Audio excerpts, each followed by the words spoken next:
तर छत्रपती संभाजीनगरमध्ये जून महिन्यात चांगलाच पाऊस पडलेल्या नद्या अगदी दुथडी भरून वाहत आहेत। गावागावातल्या विहिरी भरल्यात, तरी देखील रोज टँकर येतो आणि गावातल्या भरलेल्या विहिरींमध्ये पाणी ओतून निघून जातो। आता गावातले लोक म्हणतात, जेव्हा उन्हाळा होता तेव्हा काही टँकर फिरकला सुद्धा नाही आणि आता धोधो पाऊस पडतोय तेव्हा रोज टँकर चक्रा मारतोय। काय आहे ही टँकरची भानगड, बघूया। उन्हाळ्यात घशाला कोरड आणि टँकर गायब, धोधो पाऊस आणि टँकर फिरतायत गावभर। भलं कुणाचं, गावकऱ्यांचं की टँकर लॉबीचं? ही संभाजीनगरमधली विहीर आहे। मराठवाड्यावर पावसानं कृपा केली त्यामुळे विहीर जवळपास काठोकाठ भरली आहे। तरी सुद्धा रोज टँकर येतो आणि या विहिरीत पाणी टाकून जातो। लोक म्हणतात तहान लागली तेव्हा टँकर फिरकला पण नाही आणि आता नद्या नाले भरलेत तर टँकर रोज चक्रा मारताय। सदस्य आहात, तुम्ही उन्हाळ्यात टँकरची मागणी केली होती ना, आता काय परिस्थिती? तेच उन्हाळ्यामध्ये मागणी केली, उन्हाळ्यामध्ये काही टँकर सुरू झाला नाही, आला नाही। आता पाऊस पडला, नदी नाल्याला पाणी आहे, मी ग्रामपंचायत सदस्य आहे, मग काय कामात हे पाणी कोणाकरता हे टँकर चालू आहे? सर यात शासनाचं धोरण आहे सर। आणि कसं आहे, ज्यावेळेस आवश्यकता असेल, खेड्याच्या लोकांना आवश्यकता असते पाणी, त्यावेळेस पाणी मिळत नाही। आणि आता शासनाने आता टँकर चालू केले। आता पाऊस आला, आता प्रत्येकाची धरणाची पातळी, पाण्याची पातळी वाढली, तर मग आता साहजिक आता पाणी वाढल्यामुळे आता किती काही टँकरची आवश्यकता नाही, तरी टँकर चालू आहे। पावसाळ्यामध्ये टँकरशी नुसती पाणी भरायला रांग लागली।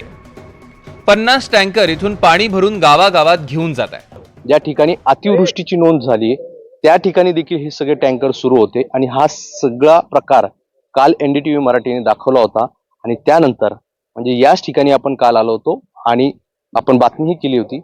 मात्र आज NDTVच्या बातमीनंतर हे सगळे टँकर बंद करण्यात आले। त्यामुळे प्रश्न असा उपस्थित होतो की हे टँकर नेमके कुणासाठी सुरू होते आणि कशासाठी? जर पाऊस चांगला झाला असेल तर हे टँकर कालपर्यंत का सुरू होते आणि जेव्हा ही बातमी लागली त्यानंतरच हे टँकर का बंद करण्यात आले? त्यामुळे या गेल्या अनेक वर्षानुवर्ष जी मराठवाड्यात टँकर लॉबीची चर्चा सुरू होती, हीच लॉबी पुन्हा सक्रिय तर नव्हती ना, असा देखील प्रश्न उपस्थित केला जातोय। टुडे जर्नलिस्ट कपिल जाधवसह मोहसिन शेख, शेंद्रा, छत्रपती संभाजीनगर। टँकरमधनं पाणी पोहोचवण्याचं काम कंत्राटदारांना दिलं जातं। एका टँकरसाठी एका महिन्यासाठी 60,000चा खर्च येतो। संभाजीनगर जिल्ह्यात सध्या 229 टँकर्स पाणी पोहोचवत आहेत। म्हणजे या टँकरसाठी महिन्याला 1,37,00,000 खर्च येतो। संपूर्ण महाराष्ट्रात 604 टँकर्स धावत आहेत, म्हणजे टँकरचा खर्च झाला 3,62,00,000। मराठवाड्यातल्या नांदेड, हिंगोली, संभाजीनगर आणि जालन्यामध्ये चांगलाच पाऊस झालाय। मग हे टँकर्स कुणासाठी फिरवले जात आहेत असा सवाल उपस्थित होतो। पाऊस सुरू असताना टँकर कशासाठी हा प्रश्न आम्ही प्रशासनाला विचारला तेव्हा त्यांनी काय उत्तर दिलं, बघा। शेंद्रा MIDC मधले पॉइंट आहे, इथे या एरियाला पाणी पुरवठा होतो इथून। काय म्हटलं तुम्ही अजून? सध्या किती टँकर सुरू आहे आपल्याकडे? सध्या आपल्याकडे 28 गाड्या चालू आहे।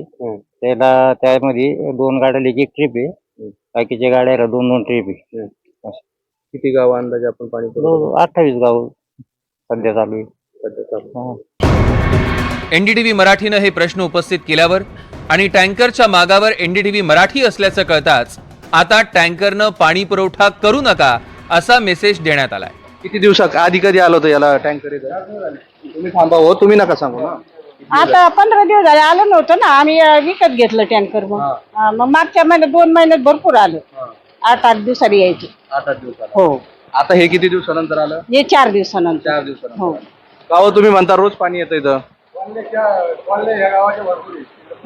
4 दिवसांनी आलं। किती पैसे घेतात? नाही काही नाही, पैसे घेत पैसे नाही। नाही बरं, तुमच्या बोरला पाणी आहे का? नाही ना, बोरला बिलकुल नाही? नाही, 2 बकेट पाणी येतं फक्त आता पण? हो। एकदा 4 दिवसाला 8 दिवसाला येतो इकडं। आणि ती मावशी गाडी उभी होती, आम्ही त्या कॉलनीत वाढतो। मग ही कॉलनी कॉलन्या करता तुम्ही? 4 कॉलन्या, 12 कॉलन्या पोर आहे। मग एक कॉलनीला किती दिवसा नंबर लागतो? 3-4 दिवसानंतर नंबर लागतो। बर, आता इथून कुठं जाणार? इथून आता पुढच्या कॉलनीत। बर, तिथं पूर्ण खाली होणार तिथून उद्या आजची ट्रिप झाल्या. पाण्याची टंचाई असते त्यावेळी कुठे किती टँकर पुरवायचे याचे अधिकार जिल्हाधिकाऱ्यांना असतात. मात्र पाऊस पडायला लागल्यावर टँकर थांबवण्याची जबाबदारी ही जिल्हाधिकाऱ्यांचीच असते. मात्र ज्यावेळी धोधो पाऊस पडत असतानाही टँकर थांबवले जात नाही त्यावेळी प्रश्न पडतो, हे टँकर्स नेमके कुणासाठी चालले आहेत? गावकऱ्यांसाठी की टँकर लॉबीचे खिसे भरण्यासाठी? मोहसिन शेख, NDTV मराठी, छत्रपती संभाजीनगर.